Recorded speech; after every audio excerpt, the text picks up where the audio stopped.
And allegedly we're live. My compatriot has mumbled something about glasses and disappeared on me. So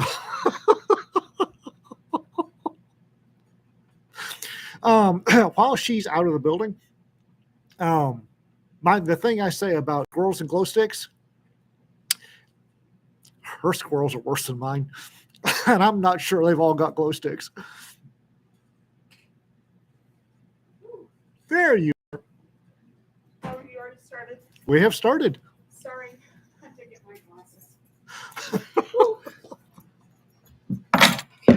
Today's podcast brought to you by Bundaberg Diet Ginger Beer, because what the hell? Say hello, babe. Rita's going to be shy. This bodes ill. And also brought to you by these fabulous shoes. Very fabulous. And very Rita-esque shoes. I can stick my leg up here. I'm just not going to. Okay. Rita wants to start today. She has received a advert from one of her favorite people in the whole wide world and would like to expound upon said advert. Wow. Just throw me in the deep end. Yep. Welcome to Live with Blanket Fort. Swim. Well, I put it on the Blanket Fort Facebook thing. It's just a Travelist, which is Prince Harry's grifting organization based out of Delaware, which apparently is very friendly to grifters, I guess. Yeah. Anyway, grafters, what have you. But anyway, it's apparently riled up a bunch of people around the UK, but especially in New Zealand, because there's some people, some Maori actors, and I guess some other non-Maori New Zealanders. I couldn't watch the advert all the way through. It was cringy AF. I started watching it. I had to stop after a few minutes. It's almost 5 minutes long, but lots of bad hammy acting. And anyway, the interesting thing about it is Prince Harry, in his desperate attempt for relevance and or cash, has apparently irritated the Kiwis enough that they're actually making noise about bailing out of the Commonwealth, which is a big deal. It is a big deal. There must have, throughout the Commonwealth, there have been rumblings about that. Barbados exited recently, didn't they? And I think that's probably the Republican movement, small r, not like American Republicans, of course, but the people who are the anti-monarchists throughout the UK who really are wanting to break away. Obviously in England, there are tons of people who are anti-monarchist. And the funny thing is that I think that I kind of want to send a $5 check to Harry and Meghan, because they've just been my personal soap opera through that whole pandemic. It was so nice. It couldn't have been more impeccably timed. And the funny thing is that I think it's like a Scooby-Doo episode. They would have gotten away with it too if it weren't for that pesky pandemic. They were ready to step out and go off and do their own thing, and they want to not be working royals, but they want to enjoy the privilege of the titles and all that sort of thing. So it's been a hot mess. It's been a lot of fun to watch. But anyway, but the funny thing is, I think it's had the effect of kind of humanizing the royal family for a lot of people around the world, because who among us doesn't have that unfortunate person or 2 or 12 in their family who go around making a big stink and causing problems. I think it's made, it brought a little bit of the essence of trailer park to Buckingham Palace. The interesting part is people don't understand that the British Commonwealth collection of nations has been a stabilizing force on the global platform for years. And while nothing lasts forever, these two bloody idiots are breaking up even faster. Yeah. And when stabilizing forces start going away, that's not good, folks. What I find really distressing about the I guess the ones who want to, what would you call it, disenfranchising from what would you call it when they break away from when they become independent? Buggering off. They bugger off, right? Is that You know that it's just going to be like the Panama Canal, where like China owns the Panama Canal. We gave it back early, thanks Jimmy Carter, and then it's just owned by the Chinese now, and Yeah. so these small countries, I think, will be ripe for the picking for for more exploitative interests. Oh yes, the former British colonies in Africa, Nigeria, and the rest of them, when Britain gave them the old heave ho, China moved in. Well, the Russians tried first, Soviets, excuse me, and the Chinese moved in with a quickness, and now they're wholly owned subsidiaries of China. Yep. So That's what it is. see what I said? See what I meant? Yep. Well, it's sad. The days when the sun never set on the UK, the pink bits on the map. You know, as Mad Mike once said, when I opined the sun never set in the British Empire, he opined that was because not even God trusted the Brits in the dark. Rita's trying to be good. she's about to burst. She's trying so hard to be good. What do you mean? What do you mean? Anyway, I promised everybody an unboxing video, right? You did. Yeah. Would you pass me that little box right there? Okay. The first part of this is a little box of Soju Cups, which we find to be adorable. Yes, exactly. And this, I forget who sent these. Aw. Soju Cups, Fishy. which I will probably be drinking ginger beer out of before the podcast is over with. There are 4 of them, and they are absolutely glorious. Are they from? Where are they from? Korea, I think. Okay. Are they for? So they're for a hot tea, aren't they? Soju, which is apparently the Korean version of sake or some such. Oh, I don't know. I don't drink. John says Soju is so dangerous. Richard Brown sent them. Thank you, Richard. Thank you, Richard. We're going to leave them up here at the shop for the troublemakers as a whole. They're so cute, aren't they though? For people that might want to drink something, bourbon, out of the Soju cups. Wow, the glaze is gorgeous on these. It has this weird kind of like texture. It's almost like a crackle effect, but they look like roses or something. It's really beautiful. It is, isn't it? Oh, nice. Thank you. Thank you, Richard. So we're going to leave them up here for the you do drink. Apparently I need to tilt this down because you are very short. I'm short. I'm sitting in a short chair because I like my short chair. The next, this is good.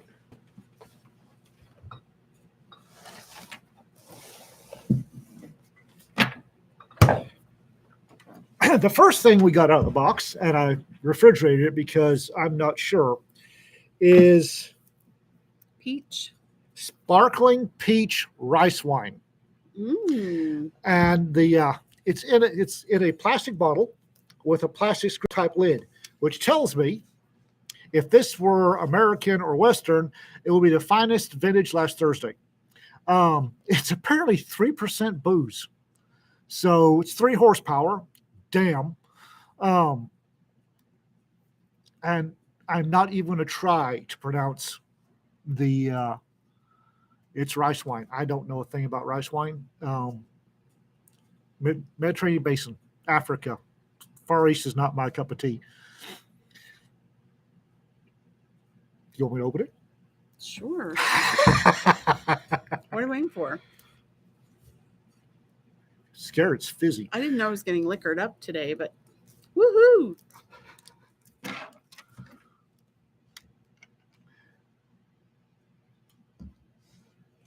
It's yours. Smells kind of perfumey. It does smell peachy.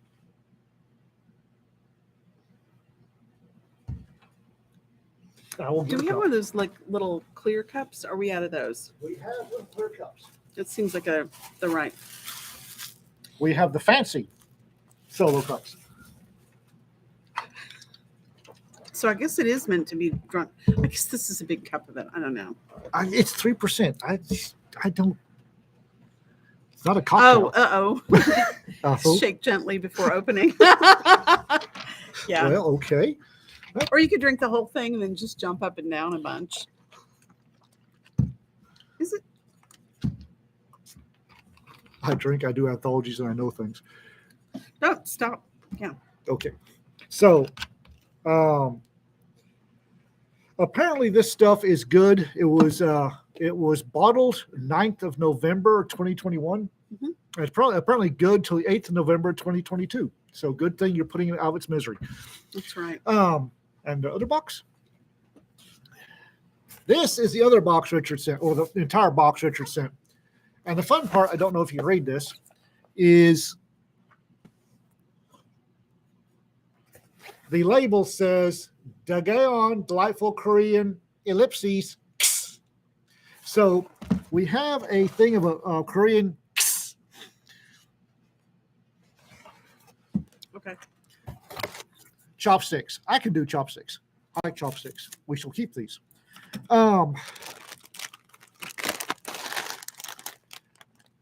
I have no idea what this is. Yes, baby, you can.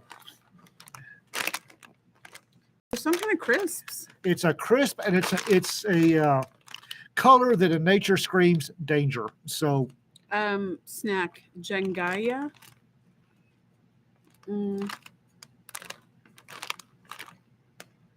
Okay, let's read the ingredients, which is in wheat flour, palm. Is that a C or an O? Oleine oil? I'm not sure. Makes sense. Sugar, starch. Sugar is the third ingredient. I'm down. I'm there. Starch, syrup, corn powder, malt, enzyme, creamy peanut. None of this for Jonna, by the way. No, Jonna. No, Jonna. Peanut, glycerin eaters of fatty acids.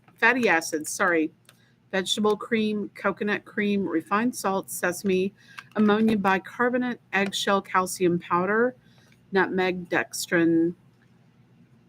Some sounds like an African dictator name. I'm not going to say it.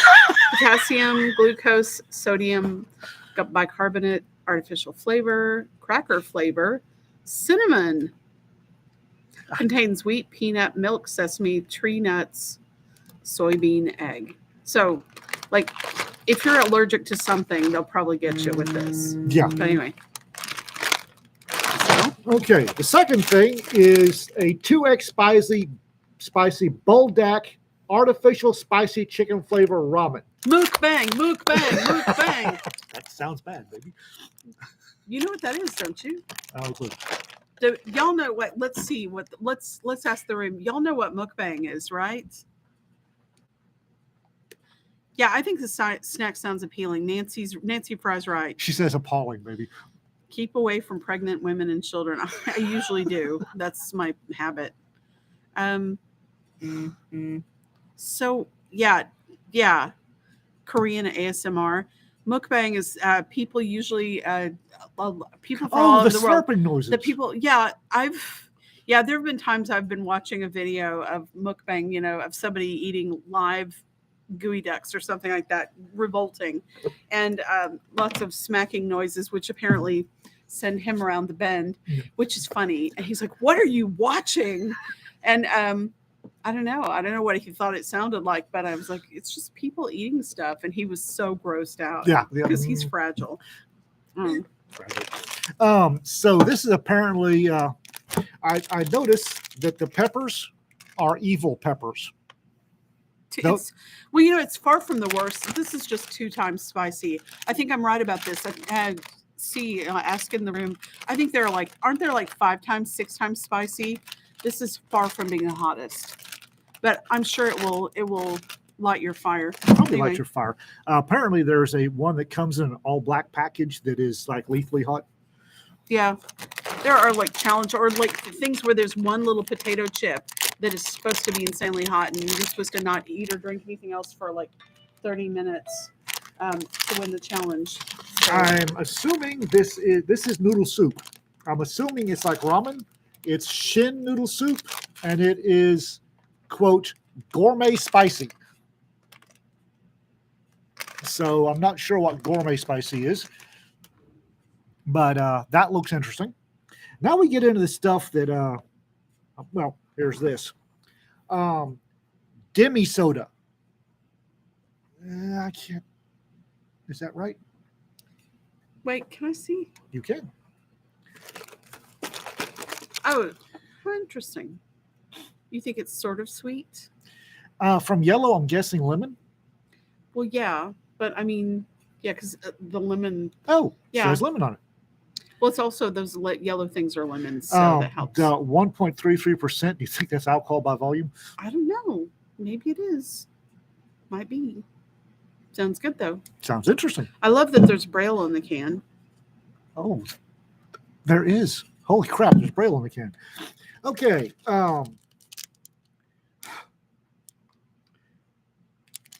Don't listen, baby. Coq de ass. White tort, which I'm guessing is a candy bar.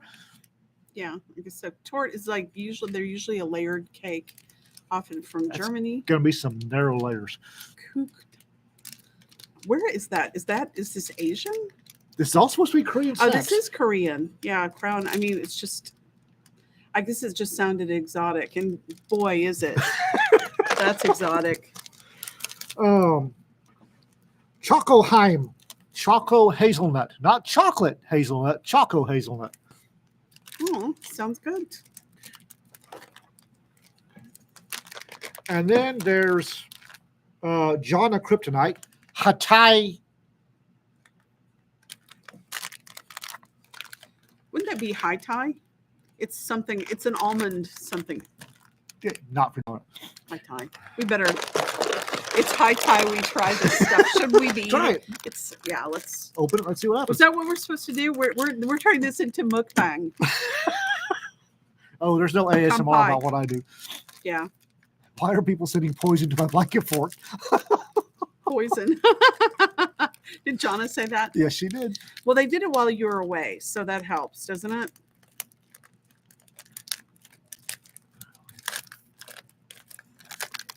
Oh, they're crackers. They're crackers. Hell? It's a cracker with like nuts on. That's an odd smell, baby. Oops.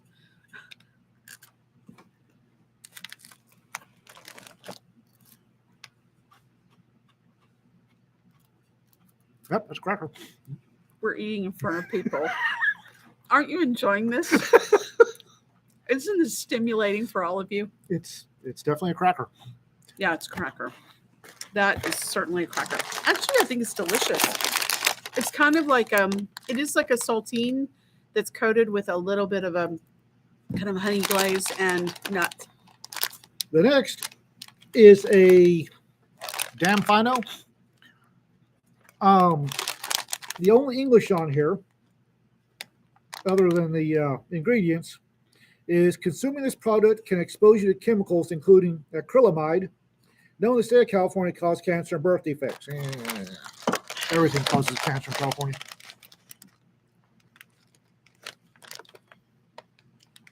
It looks like another kind of crisp, but kind of like curly shell shape. They're adorable. Oh, here we go, babe.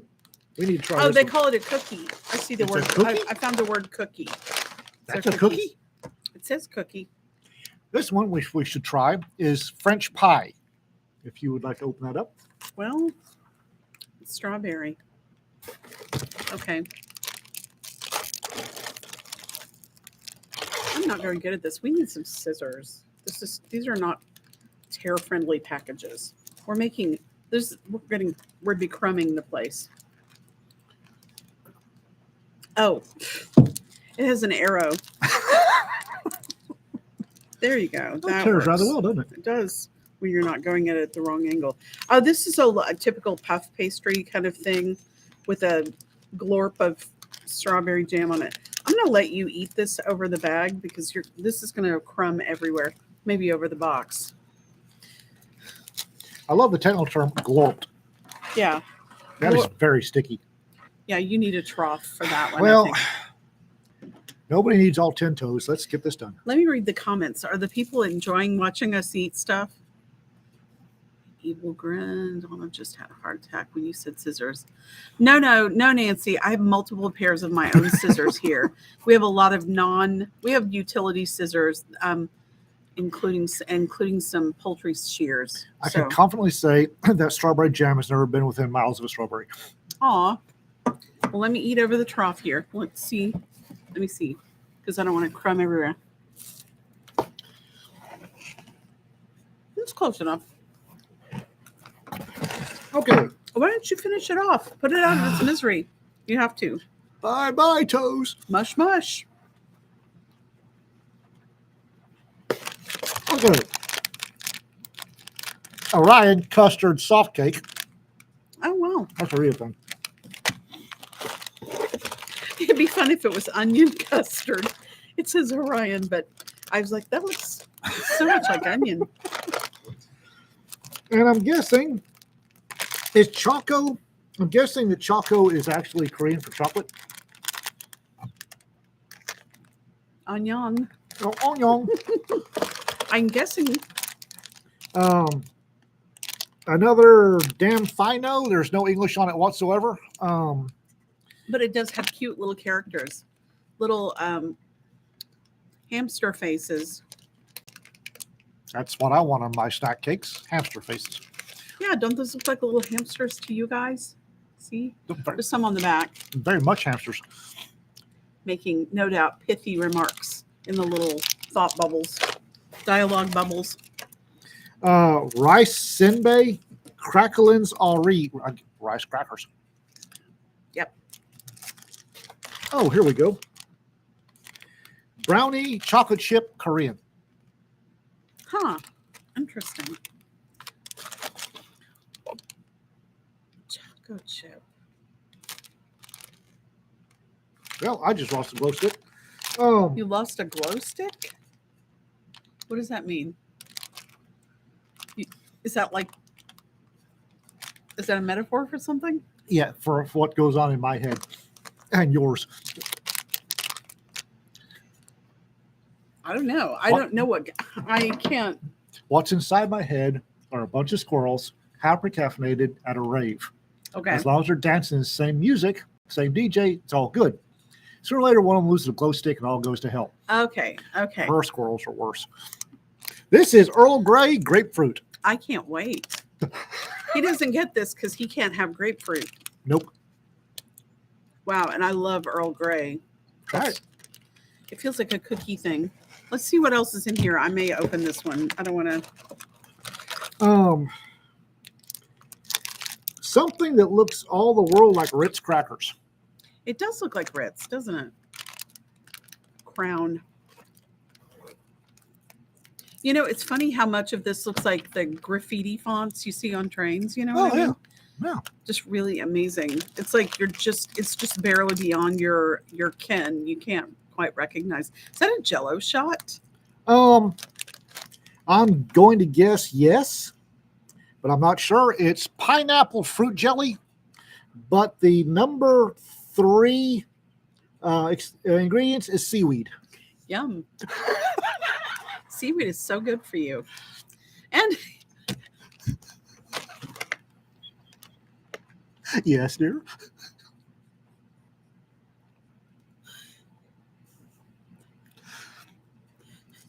Oh, go right ahead. Hold yours, Frank. It's going to be bad. I'm so sorry. I'm so sorry. But if you're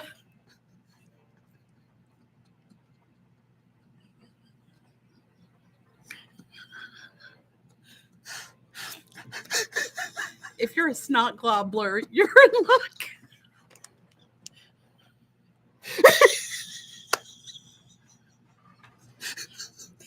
We're gonna get fired.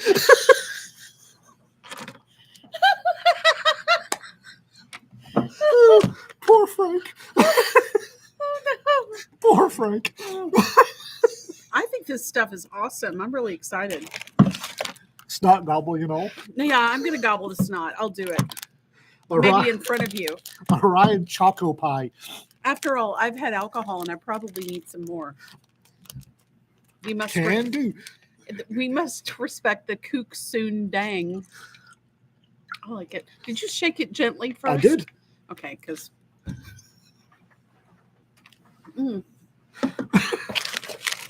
this looks suspiciously like a moon pie, though, don't you It think? does, doesn't it? It's very moon pie, which, you know what? Next time in Chattanooga, I'm going to that moon pie factory. Yeah, we were supposed to go last time, weren't We were, but there was a dog incident. Generalized rice crackers? Yeah, it does look like one of those rice puffs.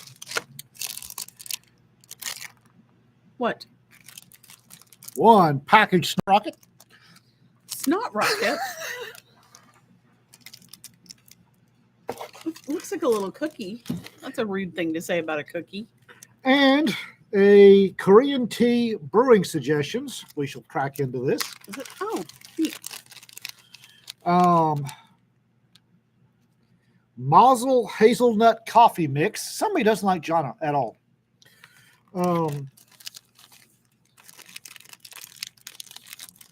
A Americano candy, which is probably pretty good. It's a coffee. That'll be a coffee. And green tea with roasted brown rice. I love coffee candies. That's why I can't stand regular coffee. I like the remember the Brock's Pick a Mix in the grocery stores? Yes, love that and stuff. you could like scoop. Grandpa always had the coffee flavored ones, and that's how I learned to like coffee. And so that's why I don't really like coffee so much as it's a delivery vehicle for the cream and the sweetness. But I like the candies, so I like Folgers coffee crystals. That's mine. I claim this candy for England. I think you need to plow into that Korean moon pie and see what happens. But we'll see. There's the fruit jelly, which I think the fruit jelly, is there any alcohol content in this? It doesn't say, so probably not. Anyway. What? Lady Lark says, I have coffee candies in my car. I need to remember to bring them in. That's Courtney. Oh, Courtney. Okay, I didn't know that. Yeah, that's Courtney. Hey, Courtney. Yeah, I love coffee candies. It's a delicious flavor if you don't have that burned charred thing going on. It's grabbing my hair. Let go. Anyway, delicious. I want to try the hazelnut coffee mix too. Okay. Well, we will do that in a bit. Okay. Another rice crackling. You know, I went to when we were in Tulsa last week. Or a week and a half ago, 2 weeks ago. Holy Almost. gods. Okay. Yesterday. Yeah, no, it's I went to an Indonesian restaurant, which was really fantastic. I've never had Indonesian before. And it seemed like something in mid-range between like Indian food and Thai food to me. And they had these little garlic cracker rice things that were served on the dish. What I had was a lot like a biryani, but it was just slightly different seasoning wise, but was magnificent. It was really amazing. I had lamb. There we go. Yeah. If somebody can cook lamb right, lamb is good. She does. The very first lamb I ever had that I actually thoroughly enjoyed, she did. Really, you didn't have lamb you liked in Africa or something? I would rather have goat. Yeah, goat's good. Yeah, I had lamb, mutton. That's more mutton than lamb, I guess, in Africa. A lot, but I'd honestly rather have goat. I don't know if they still do it. There's a place in Dallas called Uncle Julio's. It's a really fantastic Tex-Mex place. But Tuesday night was cabrito night, and so you could go and have cabrito. It was so good, delicious. Cabrito is excellent. Incidentally, it's at the space it's in is at I want to say Douglas and Lemon in Dallas. It's over in the Oaklawn area near all the gay bars and stuff are. But there used to be in the mid 80s, there was a lesbian club there called the Unicorn, and all my friends, I hung out with a lot of male gay friends, and they called it the Tunicorn. Anyway, I don't know why. Go on. I don't know. I didn't quite hear that. They called it the what? The Tunicorn. What do you think they meant? I just want to make sure Frank heard it. Is Frank fragile? I don't know. He's our FBI agent assigned to listen to this, and we're pretty sure he drinks in the shower and cries every night. Oh, okay, good, good. Well, we owe it to make it colorful. Poor Frank. Frank. Well, good times. We should eat something and crunch it. Okay. Not the cookies, but I think um I think we should approximate what we think this looks like.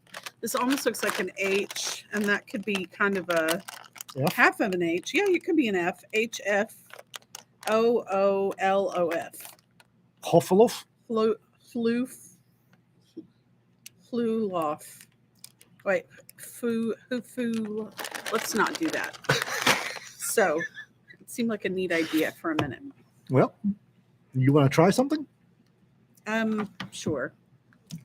Let's open the Earl Grey grapefruit. I'm looking for an arrow this time before I start trying to open at some random area. Well, I'm still failing. This one doesn't have an arrow. There we go. Yay. Oh. It's a strange cookie. It's it's got a cookie. Okay, so it's got little tea leaves in it or something, or maybe it's just flavored. It's got some little flecks of stuff that's almost seaweed-ish. Those are really good.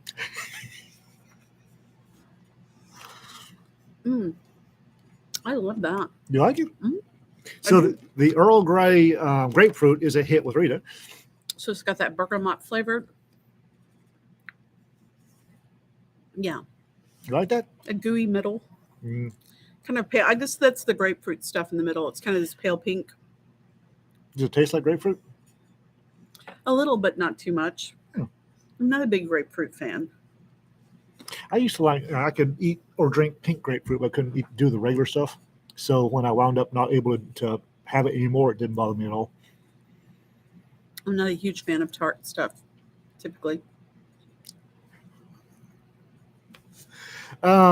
Question. Nice knife. What is that? That is an original edition Benchmade Griptilian.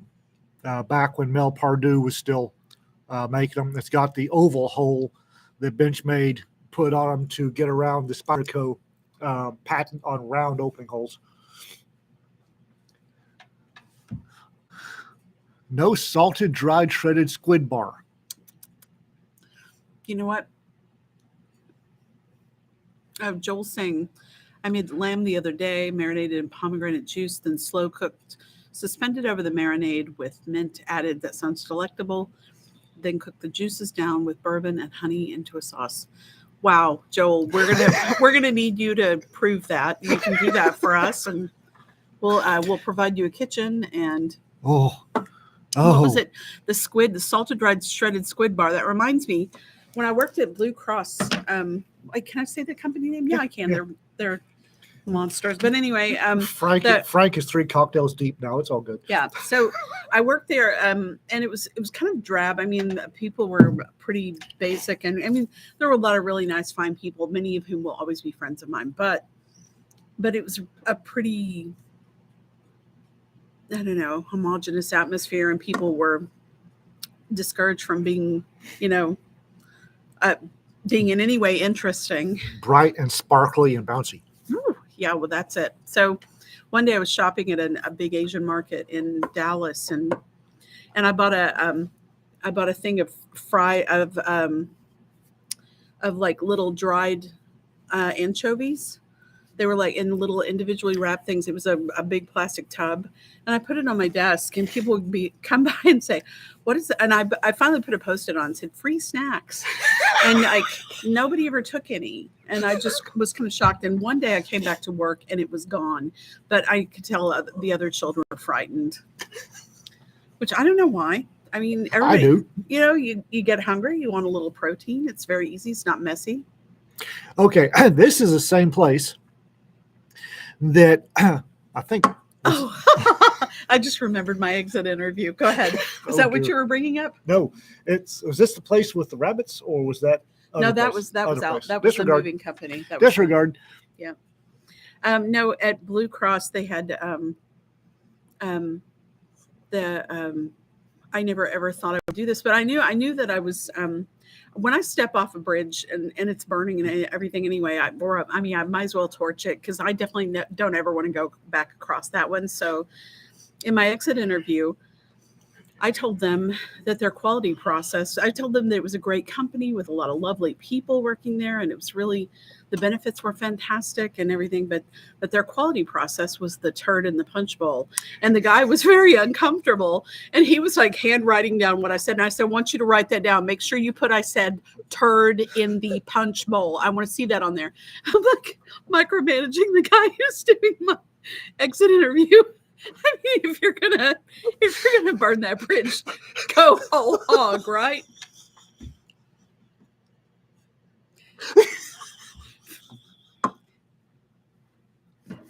I did take a moment to tell him that some people in my family had a couple in my family had a fierce argument. And by the way, he was in a POW camp in Germany and everything, but he and his wife nearly came to blows and divorced over their disagreement over the spelling of turd. Because he said it was TIRD, she said it was TERD, and of course they're both wrong. It's TURD, as everyone knows.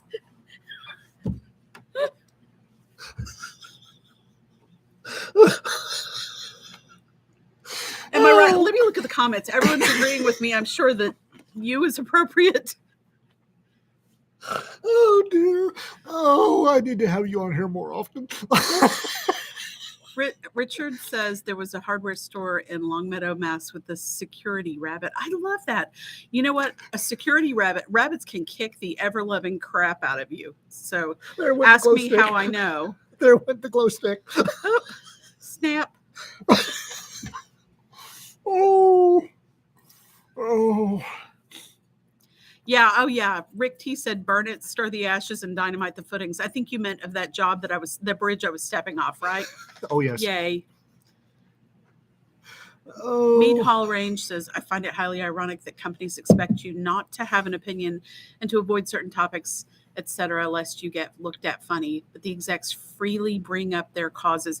You know what? I was really fantastic at that job because I had to interact with customers. Here's the thing that I just really, when I have to check my intelligence at the door for a company, then we're going to have problems because it's already such a stretch.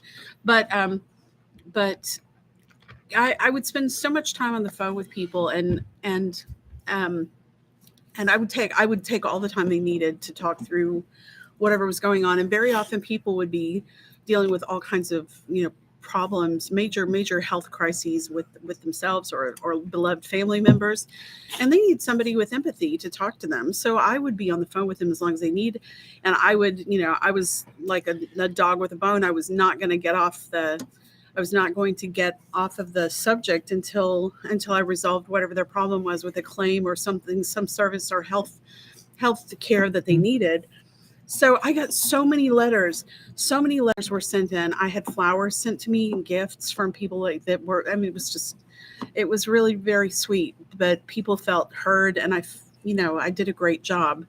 And I think the actual physical letters coming in from people was an indicator that I was just a prize for the company. Oh, you anyway, were. but I actually put a lot of heart into that. I really cared and everything. And I thought it was crappy to feel ill-treated on top of all the heart I put into the work. Mm-hmm. So I took a pay cut to go to another company that I thought would be a kinder, gentler company. It had kind eyes at the beginning, but anyway. So anyway, I went over there. The rabbit story that he mentioned. Can I just talk about myself for an hour? Knock yourself out. Maybe. So anyway, over there, the other company. Someone in the company that I guess the COO sent out an email to everyone, and this is one of those reply all stories. Which I did. I have to admit intentionally, but. One of the, this is one of those things where you learn that it's important to read the subject line on an email. An email came through to everybody from the COO. The man had bought some rabbits to rear for food, and they became pets, and they couldn't deal with him. And the wife was sick of dealing with them because she had to take care of the animals. And anyway, so she said she told her husband, get rid of those rabbits. I don't care what you do. Don't kill him. Don't kill him at my place. I don't want to see him again. Just get rid of him. Don't tell me what happens. So he sent out an email to everyone, and in the body of the email it said, looking for, does anyone want 4 small rabbits? And I did not read the subject line, which said looking for a home for pet rabbits. So my email to my reply to all is, are they fryers?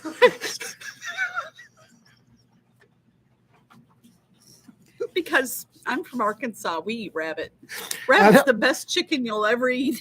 And apparently, witnesses thereof announced that the entire building went, "Oh, Rita, no," as soon as that email went out. And here's the funny thing is then the CEO of the company came by my cubicle later, and he leans in, he's like, still want one of those rabbits? And I was like, yeah, but I said, you know what? I don't think I'm up for butchering and cleaning them, well, that head dressing, whatever. He said, I grew up on a rabbit farm. I'll hook you up. So then one day, like a couple of days later, he came in and he told me that he said in the back of the refrigerator, it's in a grocery bag wrapped up in newspaper. I'm like, thank you. And it was delicious. That was a delicious dinner. I did an ancient Roman rabbit roast recipe that was from a really old Mediterranean cookbook that I have. And that was delectable. Oh, that was fantastic. The funny thing is he told me that when he went over to get the rabbits, that he got the COO in trouble with his wife because he walked in and his twin sons, or he has triplets, two sons and a daughter, triplets. And the boys went over with him to pick up the rabbits. And the kids were like, don't we need a cage, Dad? He's like, no, I got this. And he said he got out of the truck. When they got over there, he walked right into the garage where the rabbit cage was with a hammer and picked them up, started scooping them up by their back legs and clunking the back of the head. And then like field mice, and then just carried him out by the back feet. And his kids are stunned, but have learned a life lesson here about getting food. And he walks out of the garage dripping blood from these little carcasses all the way. So the man whose wife didn't want to know what happened to the rabbits, anyway, he got in trouble because bloody garage. But anyway, wait, what am I missing? What am I missing in the... Okay. It's the rice wine. Oh, gosh. Wait, oh, my gosh. Nancy Fry and Joel Solomon brought up A as in Amber and the Turd. Oh, yes. Let's talk about the Johnny Depp trial. Is that not the most fun thing in the world ever? And honestly, what's his name? Who's that guy, that politically incorrect guy? What's his name? The show, Politically Incorrect, Bill Maher. Okay. He said, just think about it. 30 years ago, Amber Heard was crapping in her own bed. Which may or may not be true. Terrible when you shit your own bed. Yeah, I know. Well, as long as you don't do it on your side. And presumably there won't be a wet spot with it. But anyway, it was messy. Sorry. Sorry, Frank.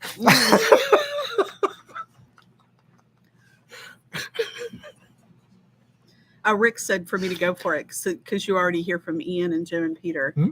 Yeah, I think I'm going for it. Yes. How am I doing? How am I doing, you guys? Yes, please. Tuesday I asked for questions that suggestions, or that you might want to hear Rita or me or both of us on panels at conventions. So go ahead and let loose if you want. Milk, lemonade, chocolate in the milk, lemonade round the front. Yeah, milk, lemonade round the corner. Chocolate's made. That's how that goes. Milk, lemonade round the corner. Chocolate's made. Is that how that works? Mm. Ian didn't grow up in America. You ain't from around here, are you? Nope. Matter of fact, I am not. Yeah. You should see me when I'm really drinking. But anyway. When she's not feeling self-conscious, she's like this all the time. Jason Kerr said, please tell me that 1 week later you brought a crock pot labeled Hasenpfeffer to the office potluck. No, there wasn't enough left. No, I wasn't going to share that. It was really good. She really does. She has this old cookbook. I think the dust covers Mhm. kind of gone wonky, hasn't it? Um, The paper dust cover. Anyway, it's Mediterranean. It's old Mediterranean recipes, and she found this Roman recipe for rabbit. And oh Yeah. my God, it was holy gods. What a friend of mine, the cookbook was given to me by a friend of mine who ironically lived in Malta around the time that Ian was there, and her husband was a petroleum engineer. Mhm. Not for Bayreuth, but for some other company than your dad's. But she was living in Malta while he was working in Libya, and then they moved up to Scotland. And so in the late '60s, she bought this cookbook, and she had I guess she had kind of a photographic memory. She could just remember any recipe, and I just raved over the things she made from it so much that she gave it to me about 35 years ago. That's just hard to believe. But yeah, I was in my early 20s. Anyway, my favorite cookbook. It's a really good one. Triple X rated show today. What's triple X? Poor Frank. Triple X rated. We're just talking about beverages and treats like chocolate and stuff. And rabbits. That's right. Rabbits, delicious. So, are there any questions for Rita now that we've got her crowd and in front of the camera? Uh-oh. Questions, folks? And other crap. That's a good point. We're talking about other crap. Well, Yeah. that rice wine smells. Ugh. It's delicious. Is it delicious? It's delicious. I'm going to kill the bottle. Well, considering it's 3 horsepower, I think you're going to be okay. Yeah, I know. I don't feel like toasted or anything like that. Richard Brown says, explain Dr. Muller's shops to Rita. What's Dr. Muller's shops? When are you? Oh, yes. For those of you who don't know, speaking of, this is something I was going to bring up earlier in Squirrels. Rita's Thesis was actually a novella that she wrote that everyone who has read about it is ecstatic over. It is a really, really good book, or novella. And she is planning to expand it to a novel and will self-publish under her own press. What's the press name, baby? Well, I'm not going to say because I'm not sure if I'm going to. I'm waiting till I'll wait till I reserve it. Okay. The domain and everything. She's going to publish on her own press. And not only does she have that one, which is already written, just needs to be expanded. And it's really good, folks. Y'all are going to enjoy this. It will be related to what my grandpa called me, which was Rita Raider Sweet Potato. At least obliquely.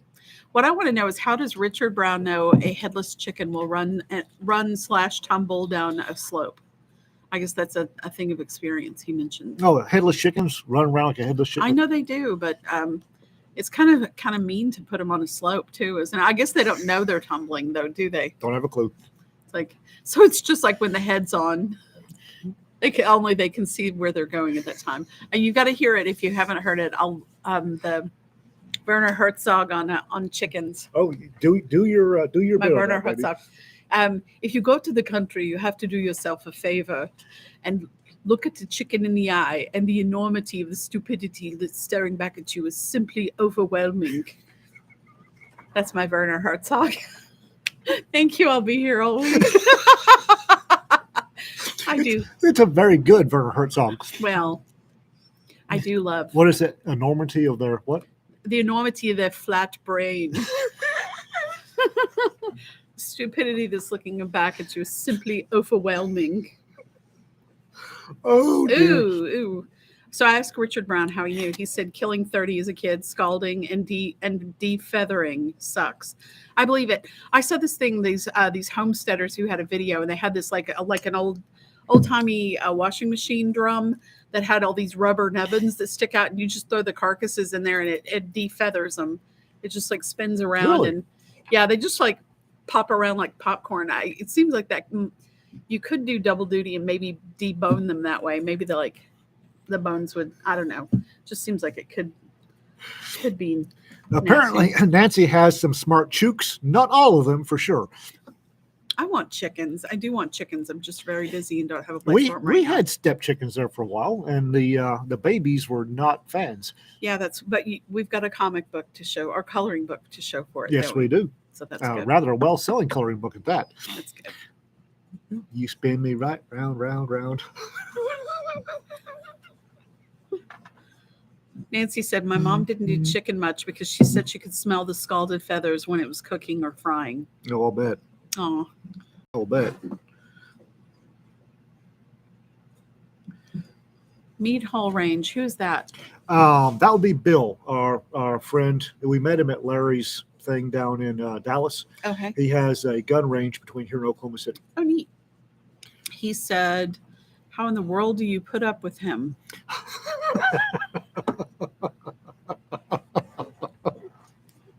Oh, that was very diplomatic, baby. That was very diplomatic.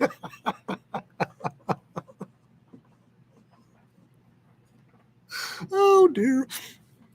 So, any question other than how does she put up? Any questions for Rita now that we have her in front of the camera?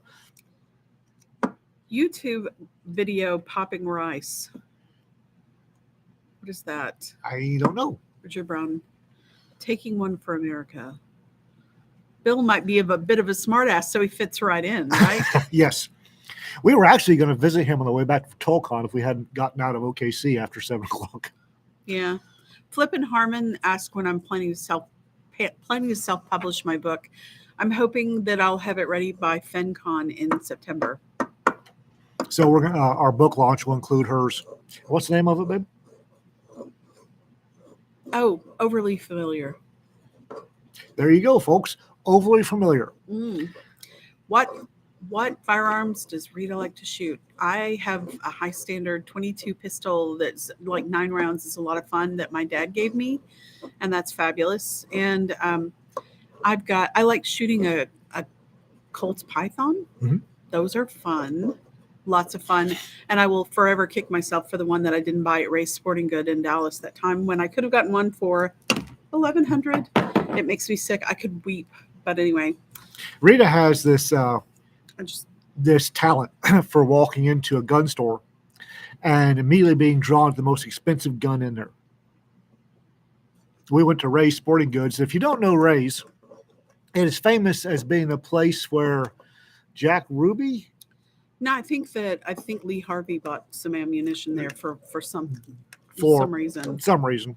Lee Harvey Oswald bought ammo there for some reason, and it's a really great, It is an institution. I think it's from the dates from the 1950s, like the mid 50s, and the couple who started it, Ray and his wife, their daughter, I think she's probably still the owner, but she is she's a really neat lady. We had an affinity instantly when I went in. I would always go in like after like in dresses and stuff like that and go shopping, and we hit it off. She's really lovely. First time she asked me if I'd been to Ray's Sporting Goods, and I hadn't, so she took me there.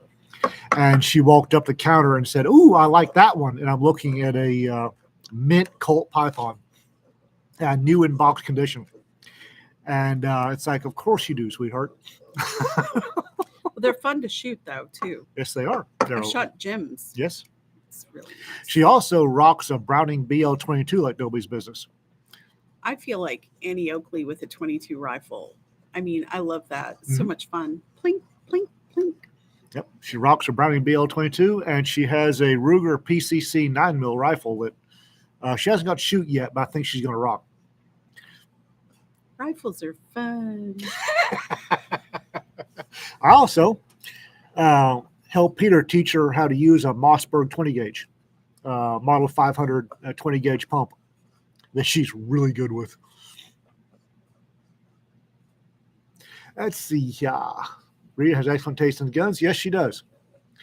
She also tends to glom onto mine for some reason. I have a fondness for revolvers. And she's a big fan of the New York Reload. So when she's going somewhere, my revolver will disappear because she'll have 2 or 3 in the car with her. Sean Newton said overly familiar sounds like one of Alma's titles. It actually is, but this is a story I started with that title in 2014. I was going to submit a story for the Bain short fiction competition, and I wrote it very fast in just a couple of days, and I realized that it needed to be a much longer story, and I really didn't have enough time. I started writing at the last minute, and just a couple of days before the deadline, and then anyway, that's how that happened.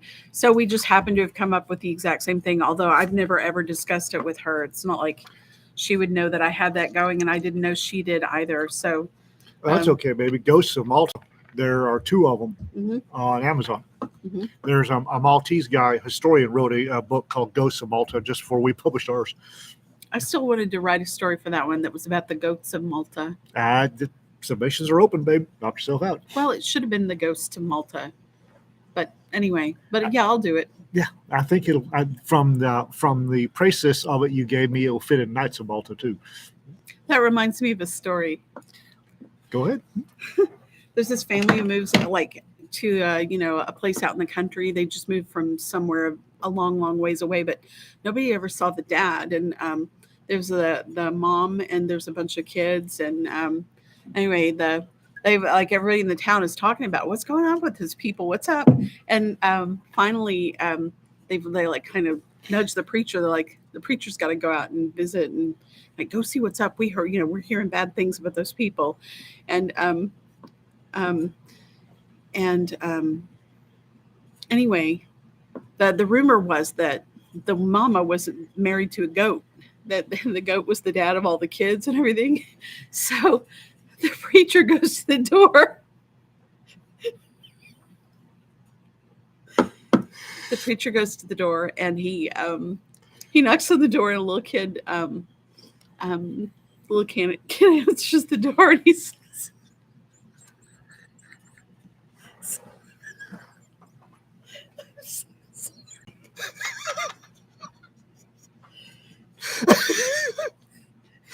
"Hey, little kid, I heard your mama's married to. I've been drinking.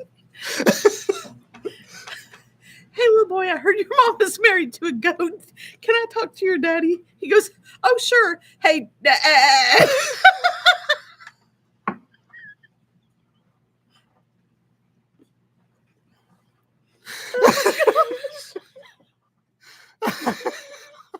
I don't know if y'all enjoyed that, but I did. So thank you. Oh, the rice wine has nothing to do with this. This is Rita finally relaxing in front of people. I love it. Raptor says, "Oh man, this had better be good." Meaning after I made you wait all that time. Anyway, which also reminds me, my favorite. You hear my favorite joke? Say yes. Oh, yes. Yeah. So anyway, yeah. There's this little old lady. She lives out in the country, and she's blind. She's a shut-in. She's lost her vision. She can no longer drive, so she can't make it into church. It's funny how visiting preachers are how much they're part of my stories. But anyway, the preacher comes out, and he knocks on the door, and she lets him in, and he's like, "Well, Mrs. Johnson, this is Reverend Smith, and I've just come to visit and see how you're doing." She goes, "Oh, come on in." And they and she kind of ushers them over to where there's a couple of little chairs, and they sit down. She offers him a drink of something, and he said, no thanks. But they're sitting there, and she's cooped up. She doesn't have a phone or anything. She doesn't talk to get out much. So she's just talking, and she starts yammering on, much like I do. Just jabber, and he's sitting there. She's blind, and he notices on this little table in between their 2 chairs is a bowl of peanuts, just raw peanuts, and everything. And so he reaches over and takes one, and she keeps on talking, and she just talks and talks and talks, and he's eating more peanuts. And finally he's been there. He's looking at his watch, and he figures he's been there long enough, an appropriate amount of time. He's like, "Well, Miss Johnson, I reckon I'm going to go now." "Oh my goodness, I am so sorry. I realized I ate all your peanuts." She goes, "Oh, don't worry about that, honey, anymore. Since I lost my teeth, I just sucked the chocolate off anyway."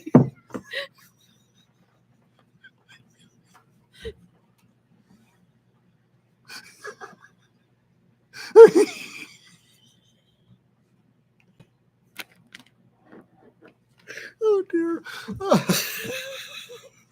He's right. It's not the alcohol. I'm always like this. Oh dear. So, Did you like the story?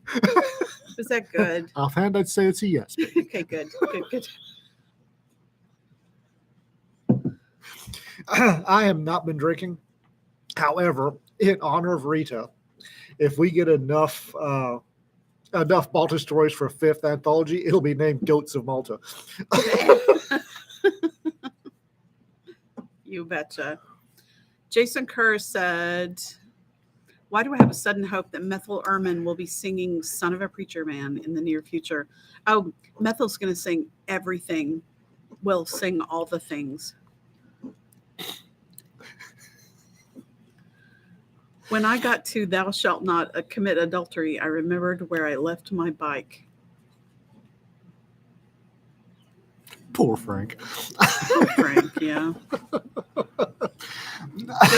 Ghost Goats of Malta. Yes, Richard Brown. Ghost Goats of Malta. I like the idea of that. If we get enough for a 5th anthology, Goats of Yay. Malta it is. Well, I guess while I was laughing and having a hard time getting through that story, Raptor said, oh boy, this had better be good. Oh man, this had better be good. And then wrote, and it was. Yes. Okay, good. Yeah. Goats. Oh, Goats is Groats of Malta. No. A gift title for you. Oh, Lord, it's been an hour. Has it been? It has. Already. All right, folks, we've wasted an hour of your time. If you would like to hear or have Rita on here more often, please do let us know. She gets a little self-conscious sometimes, but when we get her warmed up, she's funny as hell. Well, sometime as you know, earlier, I think Jonna said when Courtney and me and she are when we're together, we're really a mess. So I think the 3 of us need to do Arrange it. we need to run Arrange it. Make it happen. yeah. What do you think, Courtney and Jonna? I think everyone would love that. We can put a little cauldron right here and maybe some dry ice and have a little atmospheric stuff going on. Have you heard that joke before? Jason wrote, the peanut story is my favorite traveling preacher joke. Have you heard that before, Jason? That story? Apparently, Jason likes to have you on the show. Aw, thanks. And I'm not the only one that needs to be a little bit liquored up before they go out in public. I tell y'all, folks, that while I am a little introverted, and her squirrels are worse than mine for losing glow sticks. No, it's because my brain's always fireworking. I'm so ADHD. It goes in a lot of different directions at once. That's the squirrels chasing glow sticks, babe. Okay. Just about died laughing at the peanut joke. I mean, if I'm honest, when you said losing your glow stick, I thought you had blown a suppository or something like that. I was like, what is that? Is that a euphemism? No, at raves they play with glow sticks and glowing stuff. Okay. And then I have this mental image of a bunch of squirrels bouncing in time at a rave, and then the glow stick goes flying, and one of them sits down and starts crying, and another one trips over him and punches a third one, and the poor DJ squirrel running the whole thing standing up there going, and that's my head and heartbeat and hers. Okay. Rita, Jonna, and Courtney have their own podcast, the North Texas Troublemaker Hen Party. I think it's a good idea. What do you think, Jonna and Courtney? Well, we have the setup here. Anytime y'all want to put it together, I'll show you how to set it up, and y'all have fun. Mm-hmm. All right, folks. It has now been almost an hour and 5 minutes of your time. I think we're going to log off now. Again, if you'd like to have having Rita on here, let her know. She's a little shy sometimes. Y'all be safe. Thanks for the goodies. They were wonderful. Yes, thank you for the I'm going goodies. to enjoy those. That was fun.